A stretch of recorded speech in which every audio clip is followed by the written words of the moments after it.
Salut à toutes et à tous et bienvenue sur Warzone, votre podcast spécial baseball universitaire et le tout en français. Bien content de vous retrouver après ce petit mois de pause, on va dire. C'est les grandes vacances pour certains, d'ailleurs j'espère que vous passez des bonnes vacances si tel est le cas pour vous. En tout cas c'est une période bien plus creuse, vous le savez, en termes de college baseball, puisque la saison s'est terminée fin juin. La draft également est arrivée mi-juillet, et donc là on est dans un creux quand on parle de baseball universitaire pur, même si, et je vais le rappeler comme chaque année, on a quand même des compétitions qui se déroulent l'été. Avant de commencer cet épisode de reprise qui est assez court, je vous rappelle bien sûr le petit instant promo, vous pouvez retrouver cet épisode et tous les précédents sur toutes vos plateformes d'écoute préférées ainsi que sur YouTube. Et de même, le Homera, vous me retrouvez sur tous les réseaux sociaux. On va pouvoir y aller sans plus tarder. Allez, c'est parti!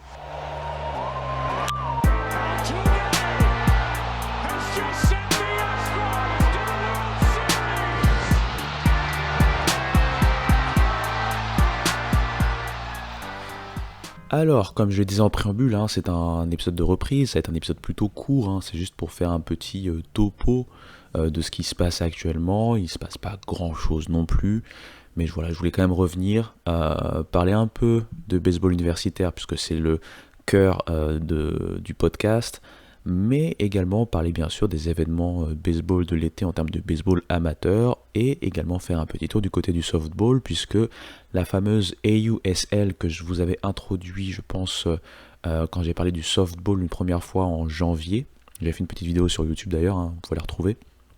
Bien, j'avais introduit très rapidement cette compétition qui est tenue par plusieurs personnalités fortes du milieu du softball et du baseball, notamment Kim Ng ou Kim Eng.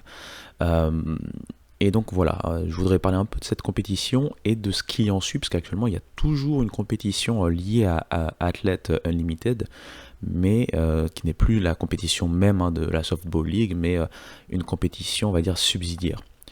Enfin bref, tout ça pour dire que voilà, c'est quand même un moment où on peut prendre aussi le temps pour nous. Par exemple pour moi c'est le temps de focus à fond sur le boulot, et c'est un moment plus calme puisque comme j'ai dit, c'est un peu les grandes vacances également. D'ailleurs, au passage, je referai une pause puisque je dois partir en France fin août et pour une semaine, à peu près une semaine.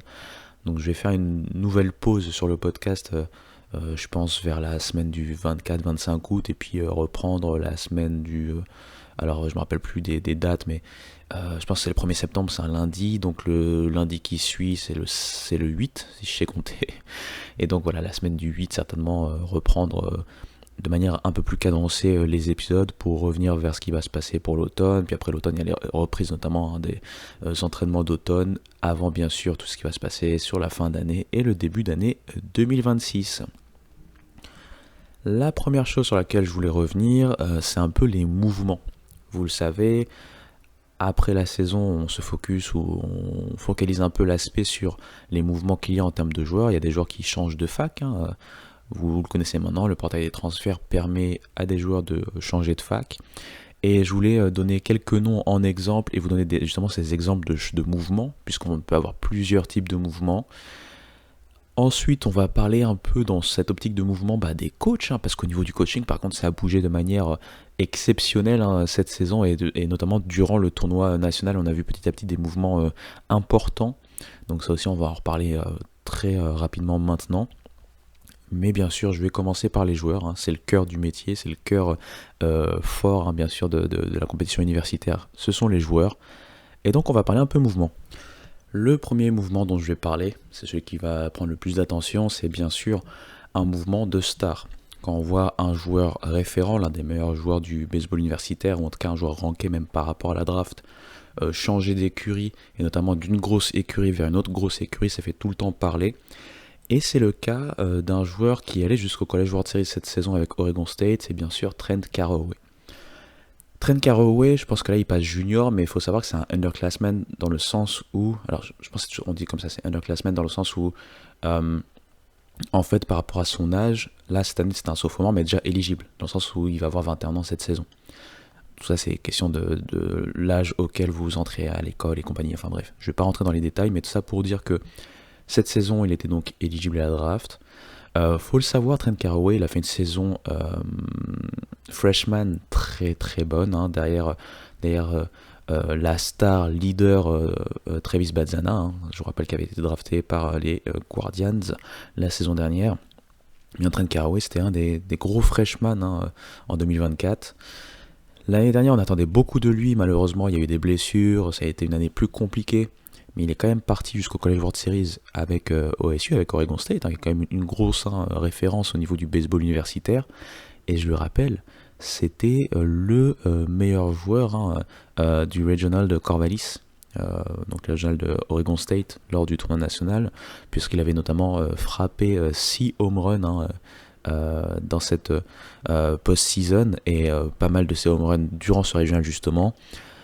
Il a terminé aussi sur toute la post-season avec, comment on va dire ça, une moyenne à la batte augmentée, un RBI aussi qui lui a permis de booster un tout petit peu ses chiffres, parce que ces chiffres à l'année, hein, ne sont pas fameux, mais à cause encore une fois des blessures. Il a terminé avec 12 home runs, je pense, et 47 points produits, avec une moyenne à la batte de .267, mais il faut savoir, c'est un échantillon faible, encore une fois, par rapport aux blessures. Et tout le monde a été pris de court, puisqu'on l'a vu entrer dans le portail des transferts, et il a décidé de partir du côté de LSU. LSU qui vient d'être champion et qui se renforce là avec un joueur intriguant et intéressant, puisque c'est un mariage un peu gagnant-gagnant. Pour LSU, c'est une continuité en récupérant toujours des joueurs référencés, voire stars du college baseball. Et pour Carraway, c'est l'occasion d'augmenter ses stocks draft, parce que je le rappelle, cette saison il était éligible. D'ailleurs, MLB.com le rankait au numéro 145 overall en termes de prospect, mais pourtant il n'a pas été drafté. Et oui. Donc il faut savoir, il y a quand même 20 tours cette saison, 615 pics au total si je me rappelle bien, et c'est-à-dire qu'il n'a pas été drafté, donc ça a été une certaine déception. Et là, sachant qu'en plus du côté d'Oregon State, il y a quand même 7 joueurs, hein, qui ont été draftés d'ailleurs, hein, à noter également. Et du coup, là il va compter sur le passage du côté du champion en titre, dans la meilleure conférence du pays également, la SEC, pour pourquoi pas se montrer et enfin lever les doutes, hein, parce que c'est vrai qu'en freshman il avait fait une très bonne saison, surtout pour un freshman, mais il y avait toujours ces doutes, hein, parce qu'il n'était pas très discipliné à la batte, hein, c'est quelqu'un qui se faisait strike out assez facilement entre guillemets, qui chassait la balle, hein, assez facilement et régulièrement, voilà, encore une fois pas trop de discipline en termes de pur hit. Mais voilà, c'est le gros nom dont je voulais parler pour vous donner le premier exemple, hein, bien sûr, de type de transfert, c'est-à-dire le transfert d'une star, hein, d'une grosse écurie vers une autre grosse écurie, peut-être encore plus grosse, parce que c'est la meilleure équipe de l'ère moderne, hein, du baseball universitaire, LSU, c'est la deuxième équipe la plus titrée de l'histoire du baseball universitaire, et il va pouvoir être coaché par un coach émérite, hein, comme Jay Johnson. Donc voilà le premier mouvement et le principal mouvement dont je voulais parler. Je vais parler d'autres types de mouvements et en vous donnant des exemples, même si vous n'avez pas besoin de retenir les noms forcément, ce ne sont pas forcément des noms à retenir pour l'instant. Si ça devient des noms très intéressants pour la draft, on en reparlera bien sûr quand on commencera à parler preview et compagnie. Le premier exemple, c'est l'exode, hein, ce qu'on va appeler l'exode, quand vous avez au sein d'une même fac pas mal de joueurs qui quittent cette fac au même moment, qui entrent dans le portail des transferts à peu près au même moment. C'est le cas de Dayton par exemple, hein. L'équipe de A10 a fait une saison moyenne, hein, et ils se sont fait sortir lors du tournoi de A10, et donc voilà, rien de glorieux.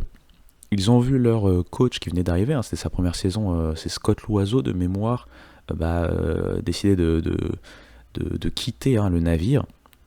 Et avec ça, on a commencé à avoir des joueurs, hein, des gens en plus qui sont recherchés, des joueurs à ses côtés, comme le sophomore, enfin qui va passer junior, Aiden Zorn, Michael DiMartini aussi, le center fielder qui était quand même très coté, se déplacer vers des facs qui vont leur permettre de combler un gap et pourquoi pas de se montrer un peu plus. Ces deux joueurs vont rejoindre la même fac puisqu'ils vont du côté de Duke, mais un de leurs comparses, un Ty Mainolfi par exemple, va à Boston College, donc toujours en ACC, c'est-à-dire que c'est un autre upgrade pour lui. C'est pas les seuls joueurs, hein, de Dayton, comme je dis, c'est une sorte d'exode, hein, qu'on peut voir. J'ai pas tous les noms en tête pour être honnête, mais je sais qu'il y a un autre joueur qui va à Duke, et je pense que c'est un pitcher cette fois-ci. Oui voilà, Bennett Lapalme.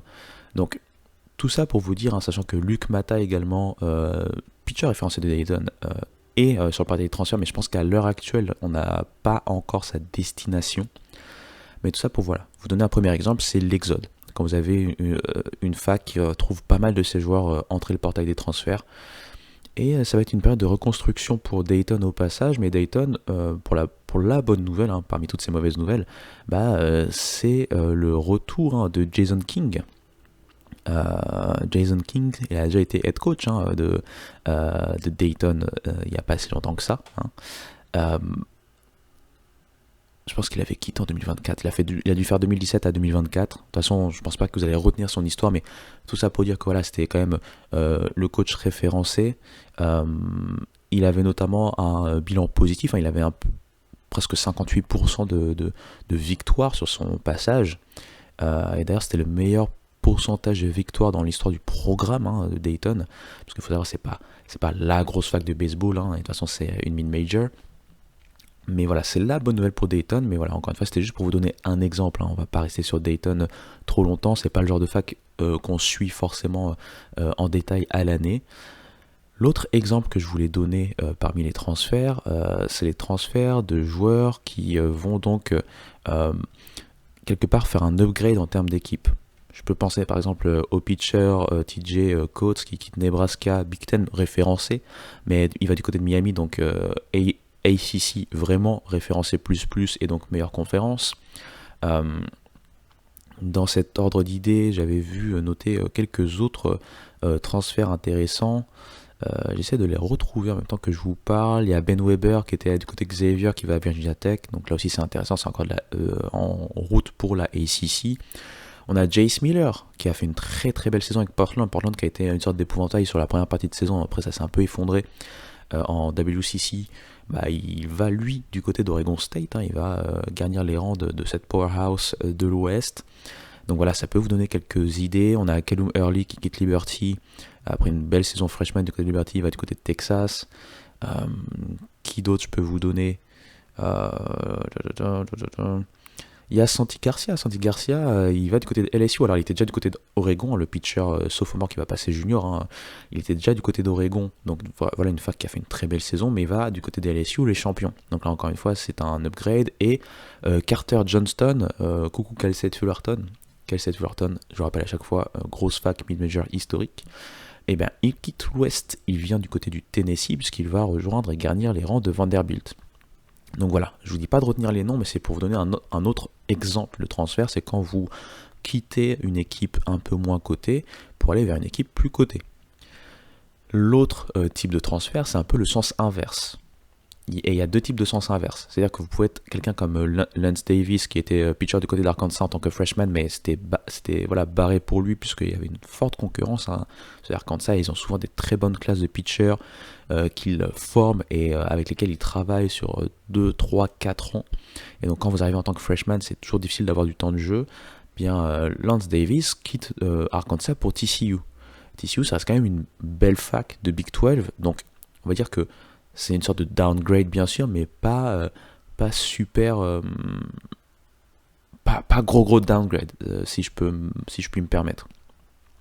Un autre type de mouvement dans ce style-là, ça peut être Tanner Wiggins, pitcher sophomore de Tennessee, qui va du côté de Rice.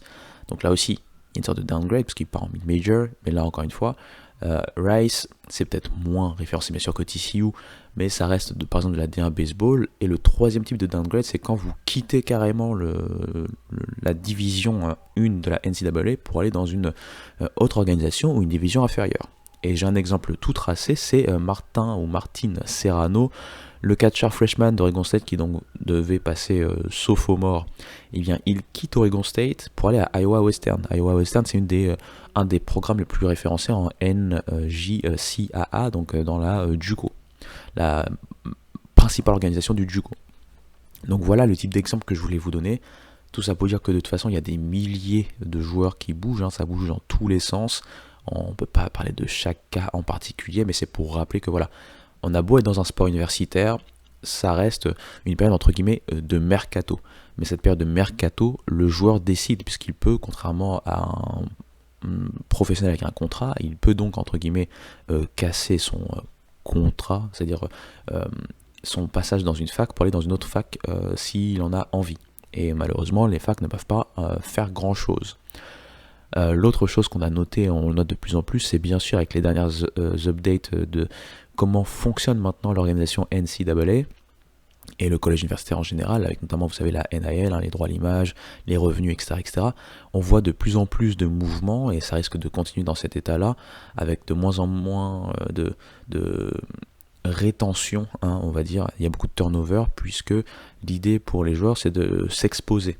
Quand vous êtes un freshman, vous êtes passé tout le temps juste en mode practice, et vous n'avez pas pu montrer l'étendue de votre talent sur le terrain.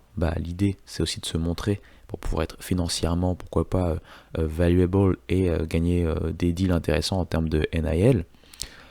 Quand vous avez des idées voilà, vous êtes un prospect qui vient du lycée par exemple, et vous savez que même au lycée vous étiez vu parmi les prospects pour la draft, vous choisissez d'aller à l'université, la saison freshman, ça se passe pas très bien, vous allez essayer de trouver une porte de sortie pour pouvoir rester visible au niveau des scouts, etc., etc.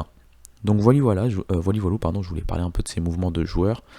Et sans transition quasiment, on peut parler des mouvements de coach, puisque un autre facteur des mouvements de joueurs, là avec Dayton par exemple, ça peut être le fait qu'un coach quitte le programme dans lequel vous êtes, et peut-être vous êtes venu pour ce coach, ou en tout cas vous avez bien aimé sa politique, et le fait qu'il parte, ça vous donne des envies d'ailleurs. Donc là, on va maintenant parler de quelques coachs qui ont bougé, parce que là, il y a des coachs stars qui ont bougé. On a vu un jeu de chaises musicales impressionnant, et notamment en plein milieu du tournoi national. Le principal mouvement, parce que là, encore une fois, il y a plusieurs types de mouvements, il y a les gens qui partent à la retraite, on va en reparler un peu après, mais le principal mouvement en termes de, entre guillemets, transfert de coach, c'est bien sûr l'arrivée de Brian O'Connor du côté de Mississippi State. Je rappelle son pédigré, coach pendant 20 ans, 21 ans de UVA, University of Virginia. Avant son arrivée à UVA, c'était une fac mineure des powerhouses, quand on parle par exemple de ACC, etc. etc.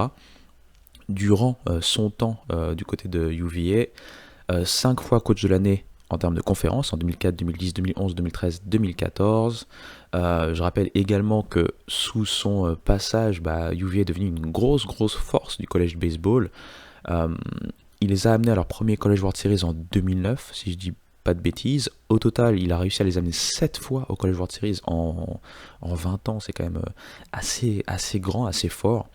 Et il les a amenés 14 fois, je pense, si je me rappelle bien, au tournoi national dans ce même stint. Il a même réussi à aller au College World Series en 2011 en tant que numéro 1 de la nation en termes de ranking, en 2014 en tant que numéro 3, et il remporte les College World Series en 2015. Donc vraiment, il y a eu un avant Brian O'Connor et un après Brian O'Connor pour la fac de Charlottesville, et clairement il va être mixte, mais on va parler de son remplaçant un peu après. Brian O'Connor, en plus, c'est intéressant, c'est que c'est ce genre de coach qui n'a jamais complètement quitté l'aspect collège baseball, puisque lui, en tant que joueur, il était du côté de Creighton. Creighton, c'est un bon pitcher, 3,78 d'ERA. Il a été au College World Series avec Creighton en 91. Enfin bref, il a fait de très bonnes choses au niveau collège baseball. Il a été après drafté par les Phillies. Par les Phillies, il est resté dans l'organisation, mais il n'a jamais dépassé le niveau, on va dire, des minor leagues. Puis il est reparti du côté de Creighton pour devenir un assistant coach. Il était devenu pitching coach dans les années 90. Après, il est parti à Notre-Dame, toujours en tant qu'assistant. Et enfin, il va donc arriver du côté de UVA en tant que head coach.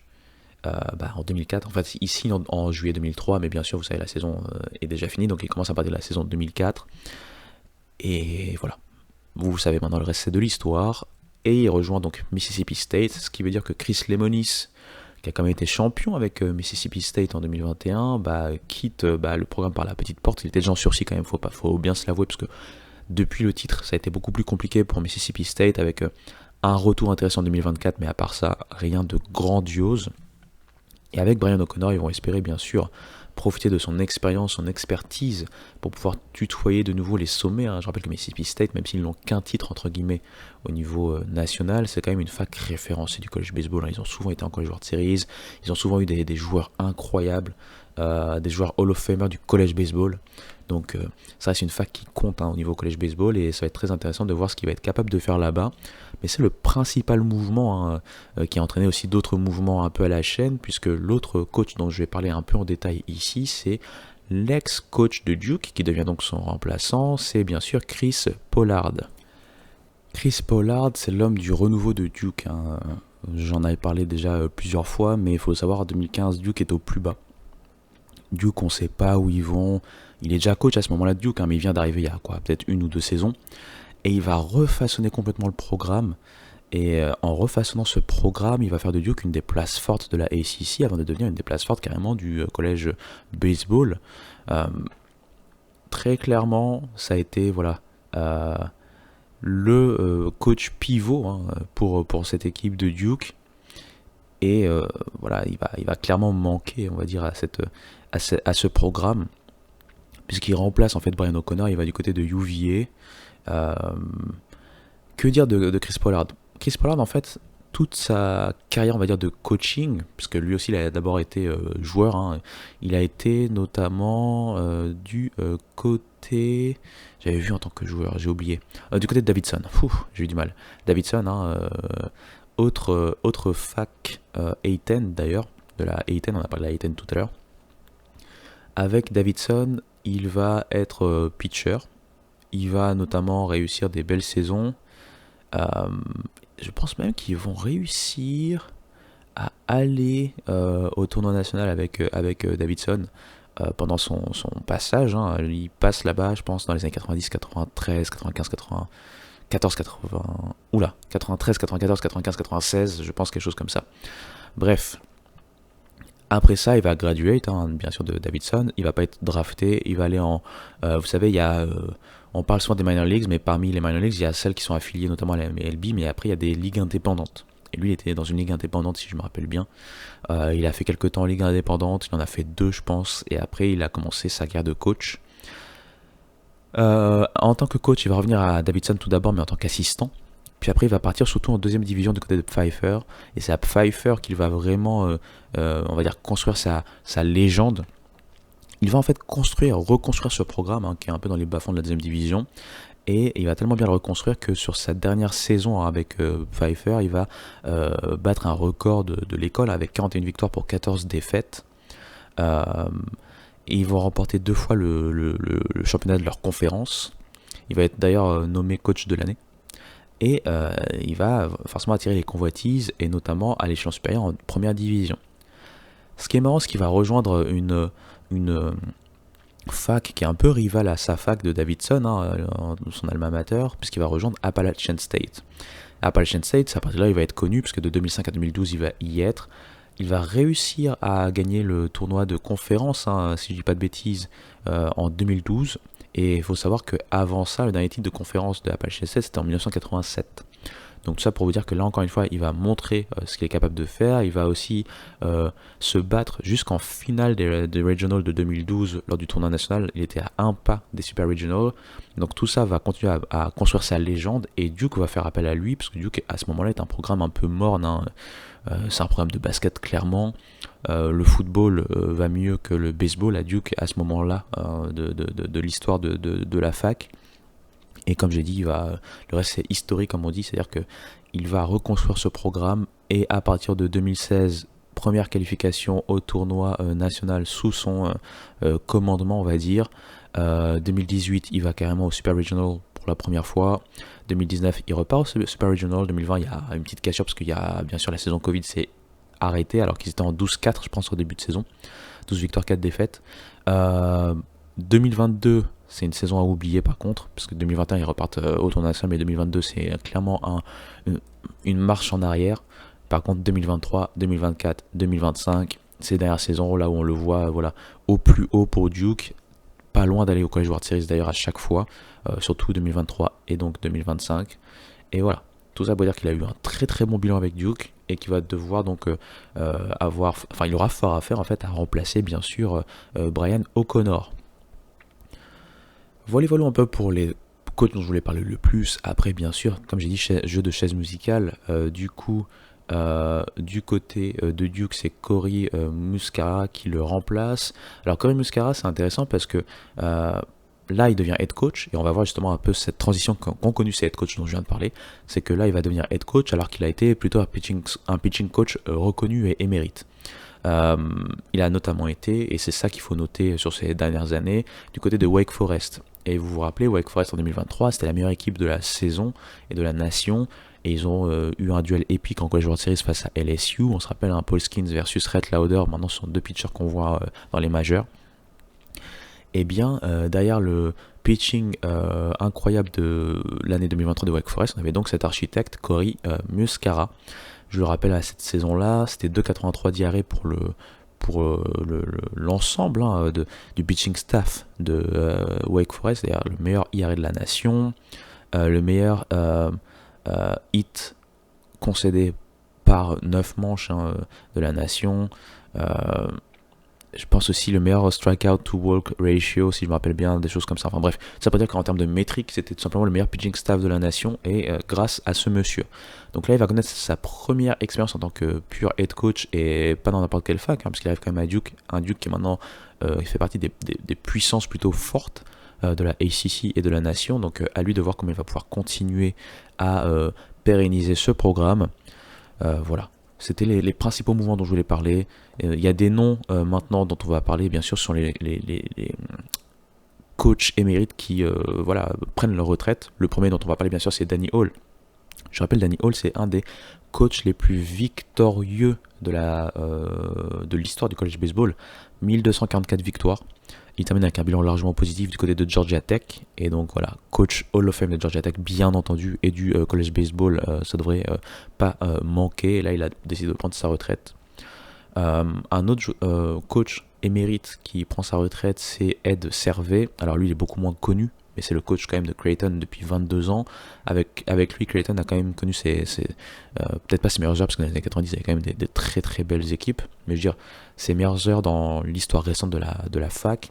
Il termine avec 722 victoires à son actif du côté de la fac, donc voilà, c'est un peu ce genre de coach dont on peut parler. Et des coachs encore moins connus, du côté de Bradley, Elvis Dominguez, lui aussi prend sa retraite après 17 ans. Pour le coup, bon, c'est une fac beaucoup plus modeste, et forcément le bilan s'en ressent. Donc c'est pas sur le bilan qu'on va pouvoir dire à quel point il a été bon, mais c'est quand même à noter, puisque 17 ans dans le milieu en tant que head coach, c'est quand même assez exceptionnel. Voilou, je vais pas vous demander de retenir chacun des noms et tout ça, c'était juste pour vous donner des exemples de ce qui se passe en coulisses avec tous ces mouvements. Le principal mouvement à retenir, bien sûr, c'est cette doublette de mouvements entre Brian O'Connor qui quitte UVA, qui va à Mississippi State, et Chris Pollard qui quitte Duke et qui le remplace du côté de UVA. C'est pour moi, si vous retenez à peu près ces noms-là, c'est déjà plus que bien. Je pense qu'on peut s'arrêter là sur les mouvements, et donc ça fait un peu partie de cette actualité derrière les rideaux de la scène college baseball. Je vais prendre une petite pause et ensuite on va parler un peu de ce qui se passe en termes de compétition d'été.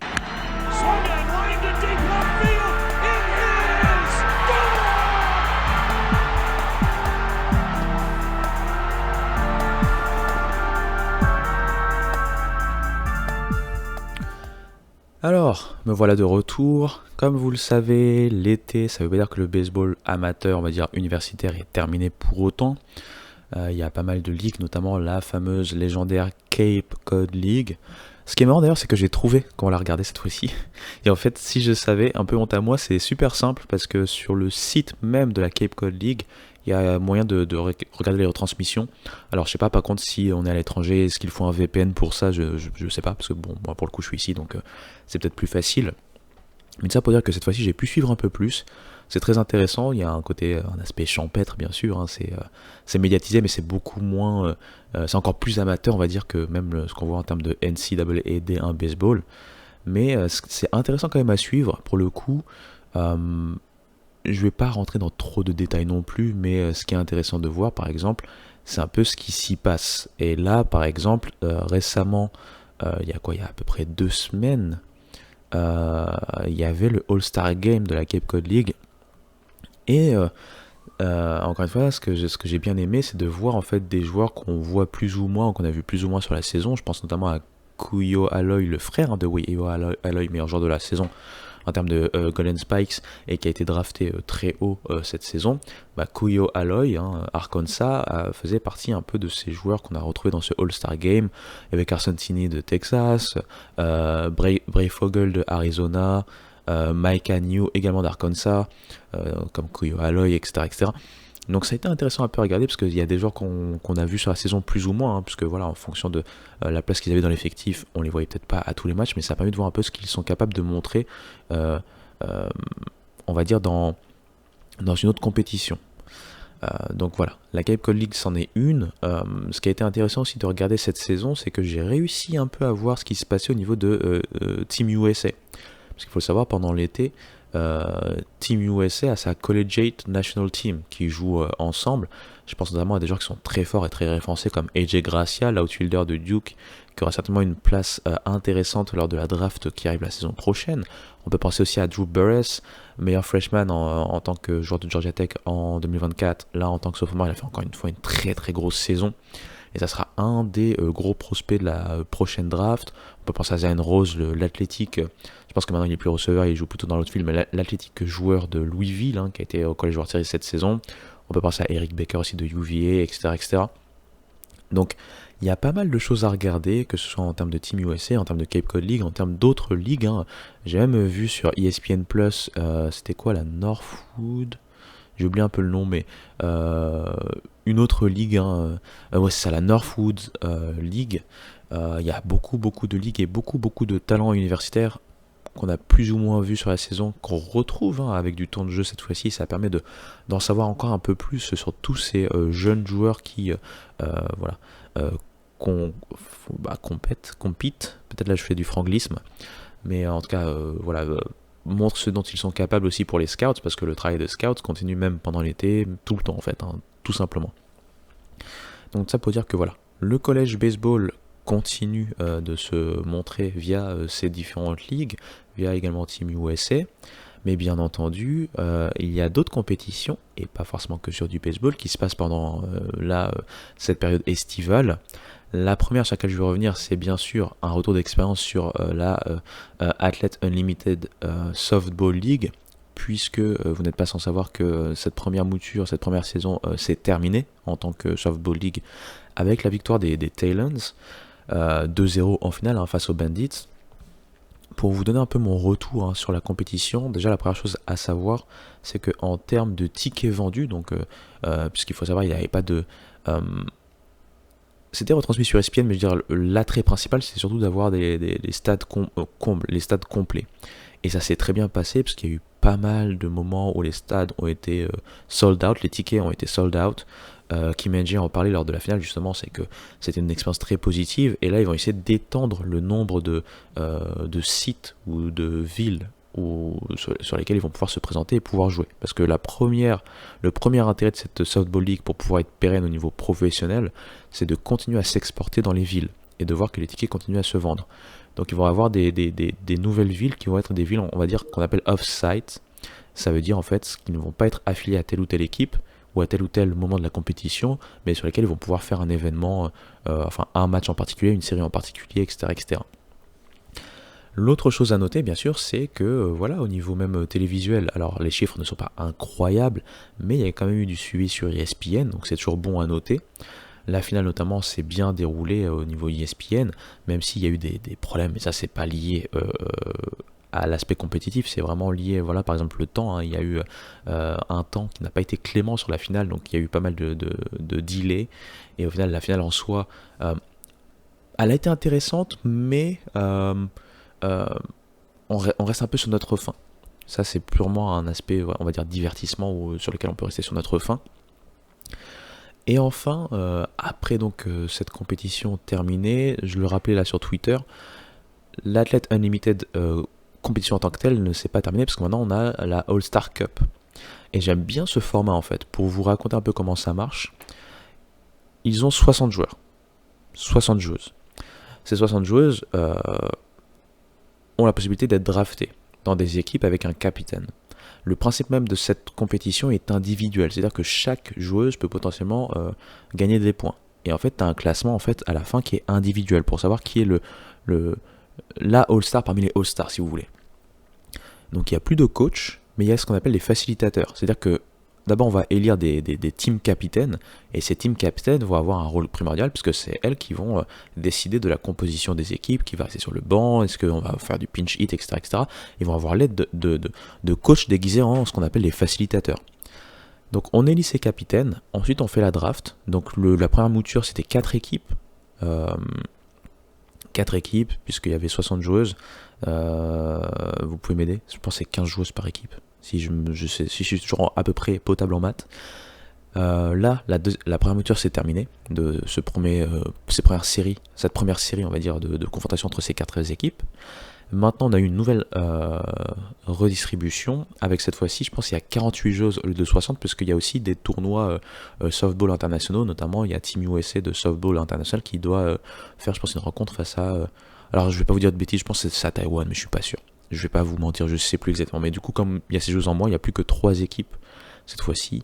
Et je pense que ça doit être 3 équipes de 16 joueuses, si je suis toujours bon en maths. Avec cette nouvelle salve de séries qui va encore une fois rapporter des points au niveau individuel. Les points, j'aime bien comment c'est fait. En gros, vous pouvez remporter, chaque manche vous permet de remporter des points de manière individuelle grâce à vos performances par équipe tout d'abord. Par exemple, si une équipe remporte une manche, je pense que c'est un certain nombre de points. Donc chacune des joueuses de cette équipe va remporter un certain nombre de points, pardon. Puis ensuite, chaque joueuse remporte des points en fonction de ce qu'elle fait. Un sacrifice fly, par exemple, c'est 10 points.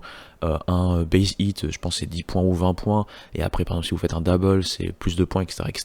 Donc vous avez des points sur votre capacité à frapper, des points sur votre capacité à voler, des points sur votre capacité à marquer des points ou à faire rentrer des joueuses via des RBI, des RBIs, etc., etc. Donc c'est vraiment très intéressant, ça rend la chose assez dynamique. Pour l'instant, je n'ai vu qu'un seul match par contre de cette mouture, mais c'était très intéressant de voir ça, et donc ça continue là, surtout le mois d'août. Donc voilà le retour d'expérience un peu sur l'aspect softball, je voulais revenir très rapidement. Et ce que disait Kim Henji est très intéressant sur la façon dont ils veulent développer cette ligue, puisque il faut le savoir, c'est que ça fait des années en fait que chaque été on essaie de mettre des ligues professionnelles de softball. On avait c'était quoi, la Women Softball League, la WSL. Il n'y a pas si longtemps que ça n'a pas bien marché. Et là, l'approche est un peu différente en proposant des choses assez différentes dans les contenus, dans les formats, etc., etc., pour voir en fait ce qu'il va prendre. Donc à voir comment ça va se passer sur la suite.